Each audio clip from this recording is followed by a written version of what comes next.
ఏమైంది డల్ ఉన్నారు? ఎంత కొట్టించుకున్న బైసెప్ల సైజ్ పెరుగుతలేదా? అయితే ఒక 2 వేరియేషన్లు చూపిస్తా, ఆ 2 వేరియేషన్లు ట్రై చేయరి.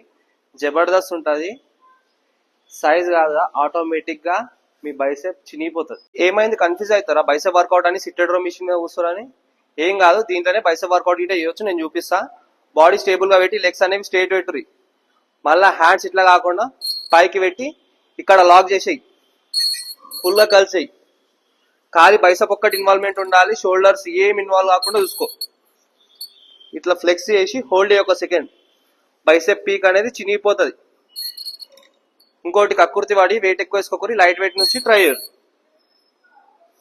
ఫామ్ కరెక్ట్ వచ్చేటట్టు చూసుకోరు.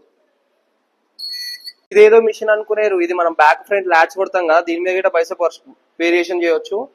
ఏం లేదు, మనం లాట్స్ బ్యాక్ ఫ్రంట్ కొడతాం కదా, రివర్స్ కూర్చొని దీనికి జిగ్జాగ్ రౌండ్ హ్యాండిల్ వేసిన, ఆడ స్ట్రేట్ రౌండ్ హ్యాండిల్ వేసిన కదా, దీనికి జిగ్జాగ్ రౌండ్ వేసిన, బాడీ స్టిఫ్ గా పెట్టి హ్యాండ్స్ అనేవి ఇట్లా లాక్ చేసి కలిసి చేయరు.